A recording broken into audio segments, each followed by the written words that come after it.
everyone, and welcome to the AniMonday podcast. My name is Colin Hemphill. And I'm Kayla Hemphill. On our show, we roll the virtual dice each week and must watch a randomly selected anime title. Thanks for joining us. Hello again. Last week, we hit the random button on Crunchyroll, and the anime that stepped up to the plate is called Little Busters. Little Busters started as a visual novel in 2007. It was produced by a studio called Key, which has produced a mix of adult and all-ages visual novels over the years, mostly dating sims, though. They are most famous for Clannad, which also became an extremely popular anime series. There were 14 manga adaptations of this particular franchise, plus a number of other publications in addition to that. And then there was also this 26-episode anime series in 2012, which is the show that we watched. And a 13-episode second season came shortly thereafter. 14, that's a lot. Yeah, it appeared that they were like all focuses on different characters, and they were in different art styles, or they were about different aspects of this franchise. But yeah, a lot of different ones. All right, Kayla, would you like to give us the plot? Childhood friends Riki, Kyousuke, Masato, Kengo, and Rin will soon be separated by graduation and impending adulthood. To make the most of their last year together, the students decide to start a baseball team named the Little Busters. All they need is to practice, to find team members, and to learn how to play the sport. Yeah, they're not so good at the baseball in this show, are they? Not so much. So I guess we'll jump into the characters. You mentioned their names, but our main character is Riki, and he is kind of generic, and I think that's on purpose, of course, because in a lot of these visual novel kind of adaptations, you would have been playing as this character, and so they like to keep it kind of open-ended, just so that you are able to kind of see yourself in the position of the character that you're playing. What's really interesting about this one in particular is that Riki is pretty androgynous. Yeah. In fact, the voice actor that plays Riki is female. Yeah, both the English and the Japanese versions. Yeah, and the way that he's drawn is very slender and frail and not really hyper-masculine or feminine in either way. Yeah, and we were kind of chatting about what that might mean in terms of the visual novel, since both of us don't really play these currently. I know we've both taken a crack at some visual novels in the past, but something like this specifically, we didn't know. Maybe this is probably because like they want to encourage both men and women to play this particular visual novel. Yeah. Likewise, this is not one of their adult visual novels, so it was more of an all-ages kind of crowd, which Clannad is the same way. It's pretty straightforward, like dating sim, but without all the gross stuff. They did manage to re-release this game later on in an adult version, so there's no escaping. Apparently not. One of the other characters is Kyousuke. He is a year older than the other people that we've talked about in this show, who kind of form the main group of friends. And as such, he's going to be graduating soon, and the group is kind of looking towards their future and seeing how they might be splitting up at some point and not keep in contact the way that they currently are. So I think it's kind of like mostly his idea to start the baseball team. Other characters had said, hey, we should be doing something this year, like to hang out and to just make this a memorable year. And he came up with the idea of the baseball team. In general, he seems pretty impulsive because shortly after he suggests a baseball team, he suggests that they start a band together. Yeah. And he just kind of randomly takes off. Like he walks to Tokyo, which is not near where they are. And he just kind of pops in with new ideas all the time. Which is pretty funny as an overall kind of like character choice for this show, because this is what they end up doing, is like the whole show is about them forming this baseball team. None of them play baseball. This was just his random kind of arbitrary idea for keeping them together. And I don't think he took it any more seriously than he took his, idea of all becoming rock stars, but this is the one they stuck with.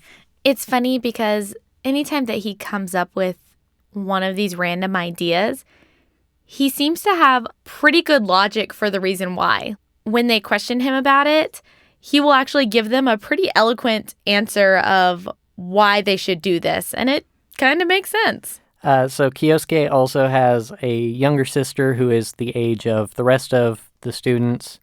Her name is Rin. She is noteworthy for a couple reasons, and she would probably be considered like the primary heroine of the show if you were playing this as a visual novel. And as far as her baseball skills, she can throw incredibly powerful shots that rocket towards the sky, but she has zero aim. Yeah, she has no control over where the ball goes.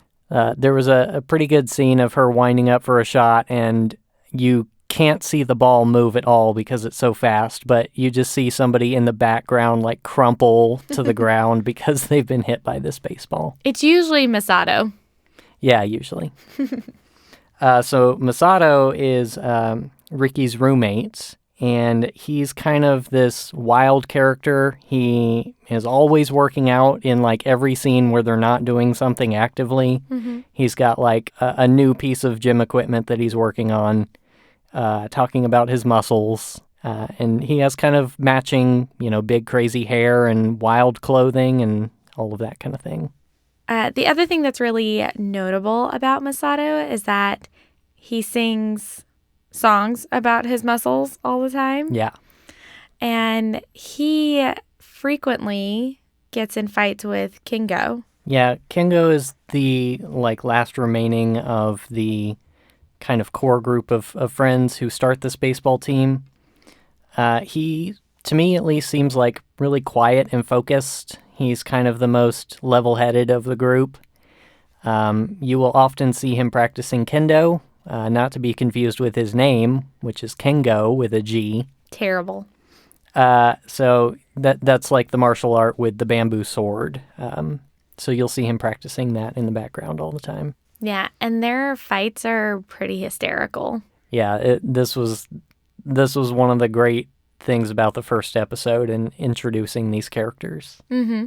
So they'll end up starting a fight it's always at lunch. Yep. And it's usually Masato initiating. And they've decided in order to make it, I guess, less dangerous, because both of them are skilled fighters. One with the bamboo sword, the other one just with his fists. Yeah. That they have to use weapons randomly thrown at them from the crowd. And so it'll sometimes be a banana or a toy or definitely a sword. Yeah, there was a sword in there. But it's okay because it was fake. Sure. And Masato usually ends up with something completely useless. Yeah. And Kengo will get something actually helpful. Yeah. And this is great too because I was reading that this is actually a mechanic of the game. Are you serious? Each of these characters has stat blocks. Mm-hmm. And as you're kind of playing the visual novel part where most of the game is just reading, there's a number of mini games. There's baseball mini games and there's this fighting game that you play inside the visual novel. And your characters have these stat blocks that they can use to engage each other in fights. And one of the parts of that is that all the students provide random weapons and you end up with a banana and you have to figure out how to beat the other person with it. It's pretty amusing to watch. I think in the first fight that they have on screen, one of the weapons that Masato ends up with is a cat, a live cat. Yes, I forgot about that. And when Rin sees this, she immediately intercedes into the fight and is no way are you going to fight with a cat. I'll take that. Thank you very much. Yeah. And so this becomes a recurring thing with her character is that she attracts a lot of cats to her and is often seen playing with them and naming them and feeding them. all around the school. And there's scenes randomly where a cat is just kind of laying on her, like over her shoulder or on her head or something like that. Yeah. And they deliver her notes. Yeah, that becomes a weird plot point within these first episodes that we saw. Yeah, so mysterious cats. Yeah, we had mentioned the show is barely about baseball. Like, I said last week when we rolled this show that I was familiar with it, and I had never seen it because it was a sports anime, and I'm not into that. Well, if you look even a little bit at Wikipedia or search for the anime, you realize that it's hardly about baseball, and that's just kind of this one random sort of thing they threw in as a way to get these characters together. But that's not really what this story is. It's definitely more of just the kind of day-to-day life of the characters, and in terms of the visual novel, of course, dating them. So it's more of a slice of life, would you say? It might be something along those lines. But there's some other stuff going on here. Yeah. This is kind of common in this kind of visual novel. They like to keep things interesting and make a one dating sim like identifiable from another one by introducing some sort of weird thing that's going on. And part of the story is you unraveling what that weird thing is. Mm-hmm. In this case, obviously, we haven't made it far enough to really know what that is, but there's already hints of it going on. There's definitely some sort of supernatural something happening. Yeah, it's actually kind of interesting. There's a lot of these little hints all over the place. So there's kind of like what we were talking about with the cats, that there's these notes that are being attached to these cats that Rin encounters. And there's little things too, like the fact that the main character, Riki, has narcolepsy. So he randomly passes out and wakes up at random times, which we didn't even get into until close to the end of the third episode. Mm-hmm. Yeah, and it's introduced weirdly in this show. It doesn't come up naturally at all. It's just like, oh, also I have narcolepsy. And you're like, oh, okay. End of third episode, beginning of fourth episode. Here's the gimmick, and this is what this show is actually going to be about. Yeah. But it does just kind of drop this, and it doesn't really have an impact on the show yet. So I think rather than it being like an actual aspect of this character that we're supposed to care about, I think it's something that's leading up to other things that are going on. Yeah, I would absolutely agree with that. In fact, it's very easy to stumble upon spoilers for this franchise if you're digging around too much. Mm-hmm. So watch out for that if you happen to be searching for this show. Yeah, I think Colin and I both, in different, perhaps similar ways, got spoiled for this show a little bit. Yeah, which is okay. I'll talk about that a little bit later without actually spoiling it here on the podcast. But I don't think that necessarily negatively impacted what I think about this show, but we'll get to that. No, I agree. Aside from that, like there's not a whole lot going on. The plot is pretty straightforward so far, and again, that all just kind of leads to this being something deeper than what they're showing on the surface.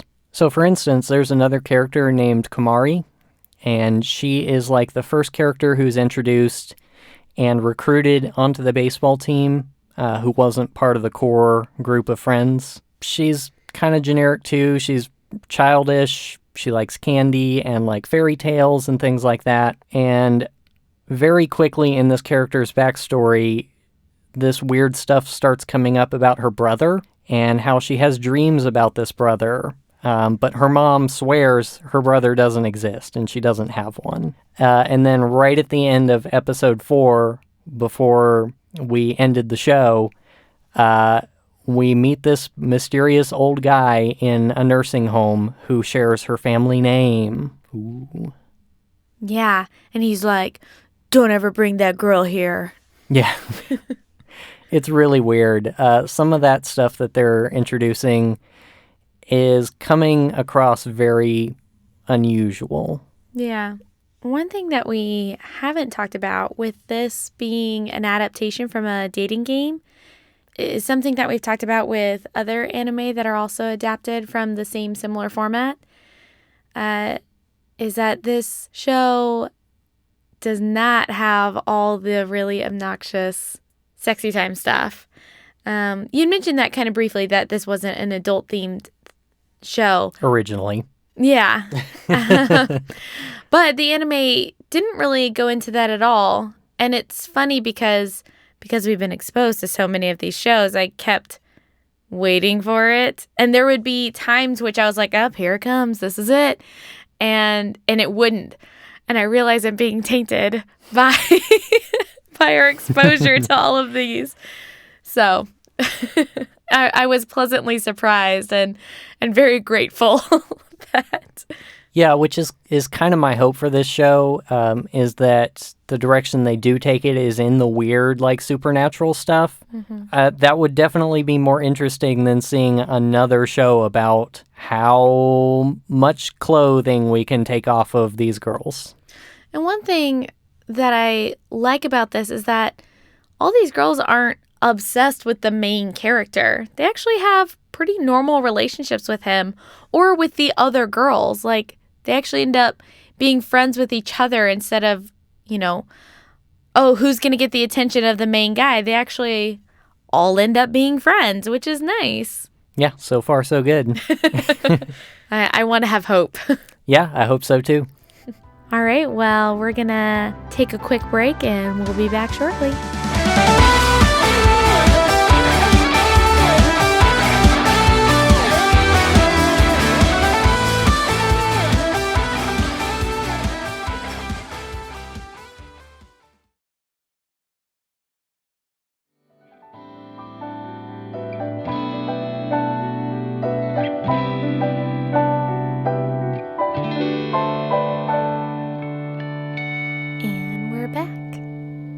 Colin, do you have any thoughts about the animation, the character designs?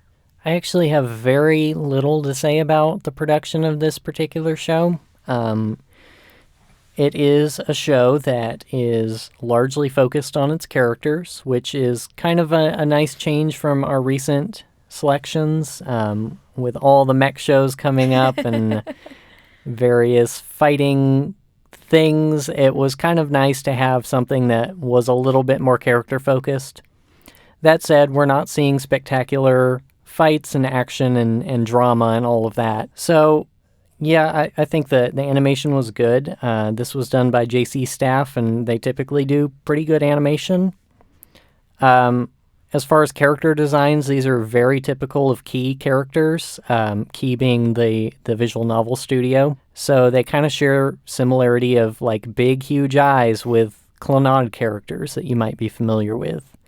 But this series is a couple of years removed from that particular franchise, and so it's modernized just a little bit over what you would expect from that, while still kind of having that distinct look to the characters. One thing I liked about the character designs is that, for the most part, everybody's pretty normal looking. Nobody is way over the top or has crazy hair.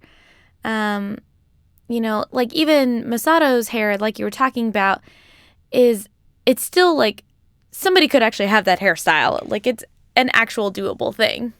His crazy hair mostly comes from, like, he has a headband that he wears under it, and so it just kind of sticks up all fluffy. Yeah.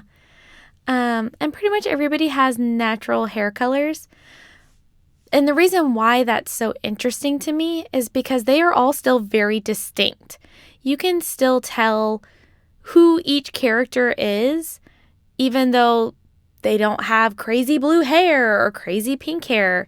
There was kind of one character that had sort of reddish pinkish hair, and that was like the wildest thing that I had seen. For the most part, they all look like normal high school kids, and they were still able to be distinct, which I thought was really a credit to the animators. Yeah, and aside from that, we talked a little bit already about the main character and his design. and how he does have a very androgynous kind of look and presentation to the character, and it was very intentional in the voice actor selection and everything. And in terms of the story, like, it's not really mentioned, aside from, I think maybe like once or twice they mention how the main character is kind of the weakest in appearance of all the guys on the team. And apparently his stat block in the game is not great either. Yeah, I think even Rin, the main girl, she's even shown to be stronger than him. Yeah. But it's interesting to me because I know that there's several more girls to come because we've only seen 2 out of the 5 members of the team that they need to fill out the ranks.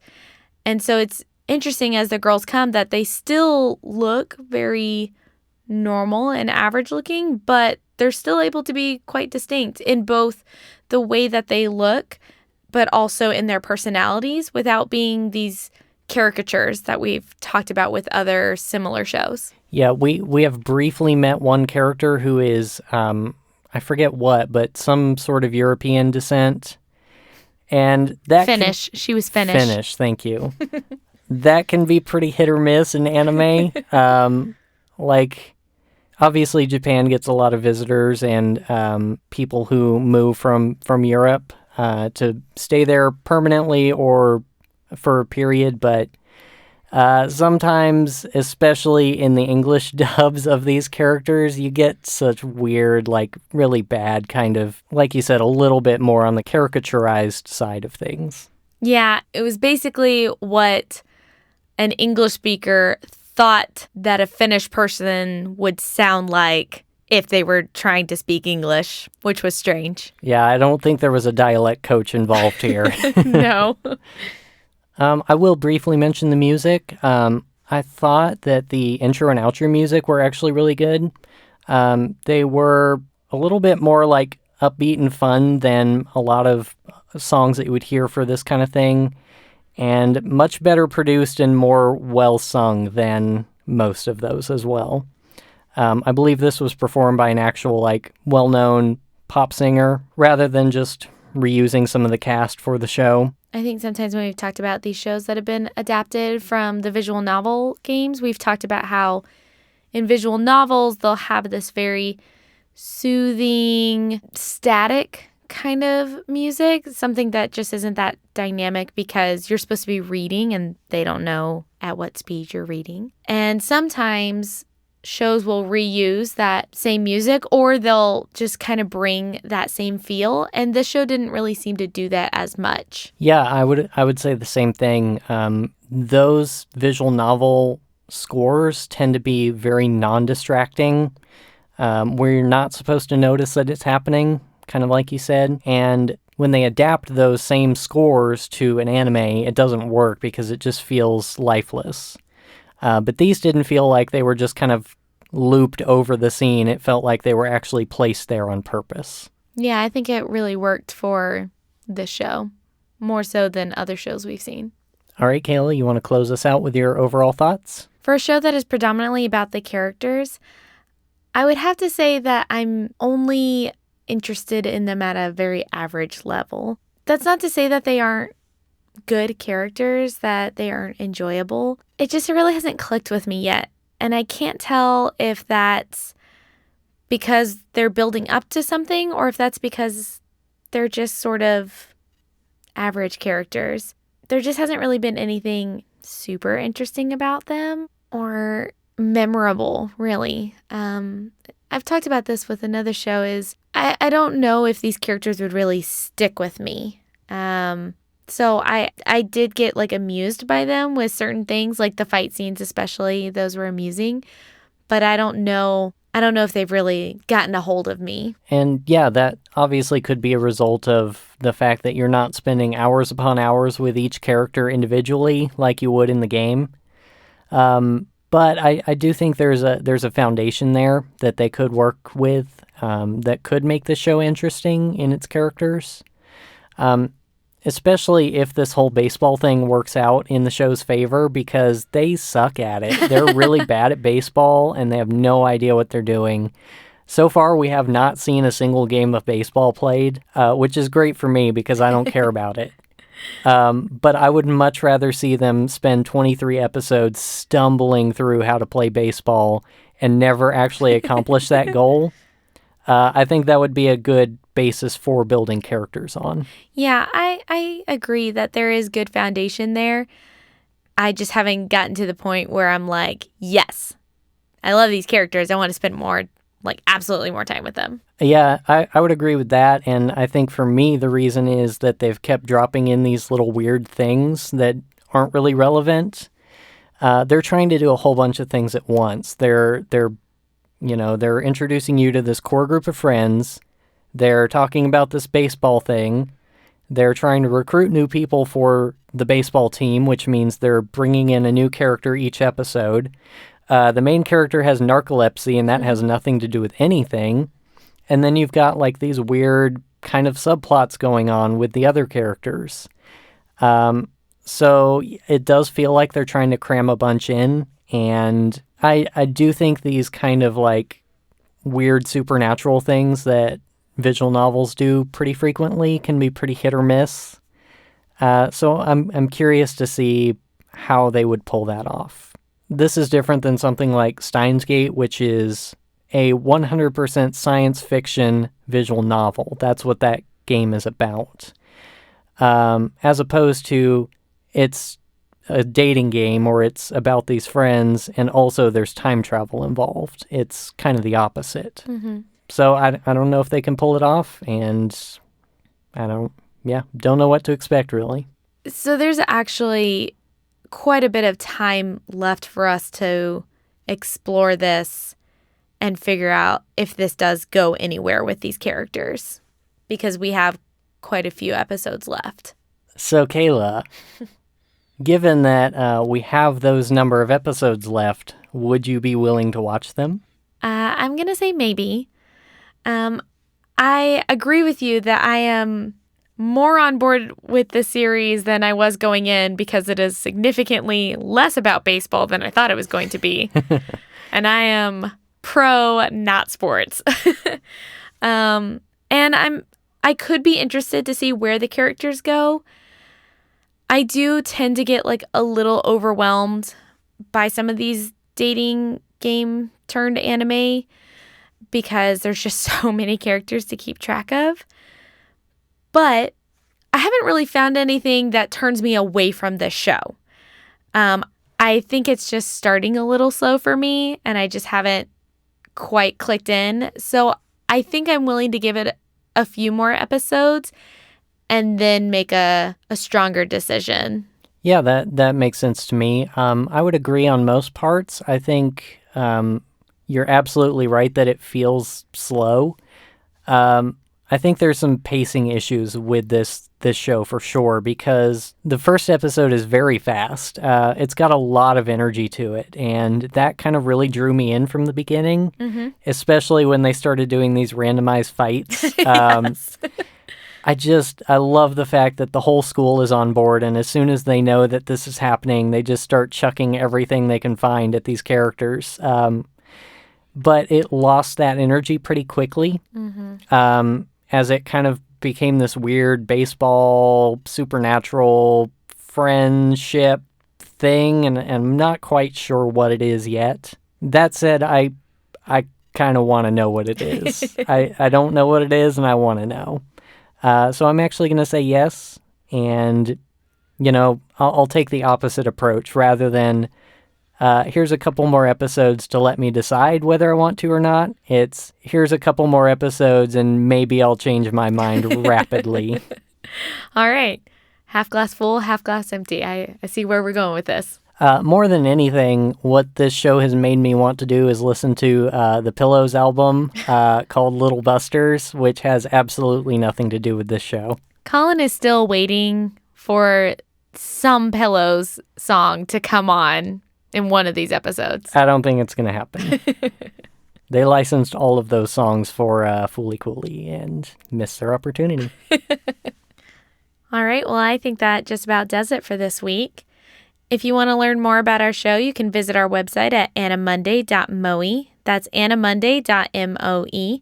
You can send us questions and comments to podcast@animonday.moe. And you can find us on Facebook and Twitter. Our username is AniMondayCast, and you can find links for that on our website. Thanks so much to Crunchyroll for all of the anime that you provide, and for the random button, which produces these wonderful and wonderfully terrible results.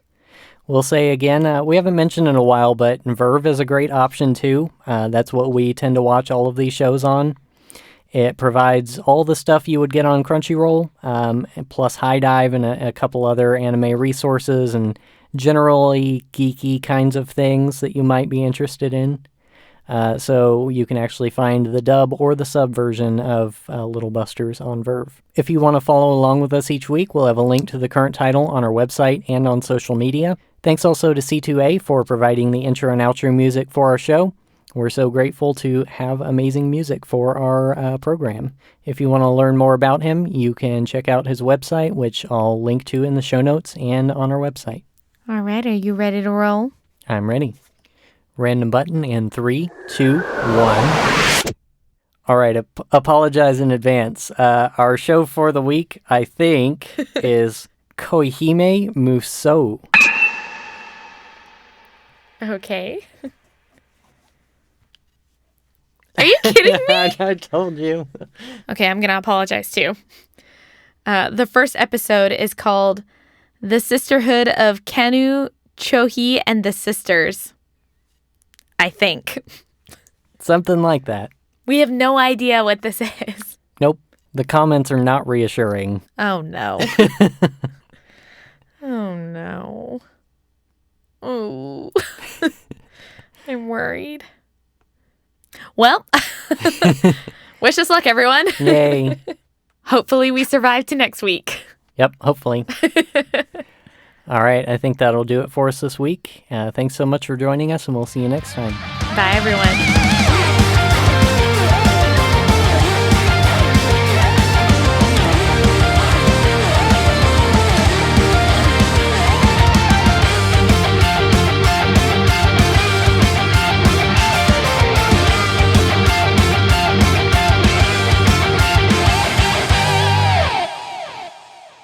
Random button in 3, 2, 1. Did you actually even press the button? Yeah. I always press it way ahead of actually saying it.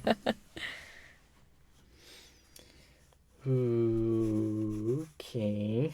Oh, no. That's never a good sound.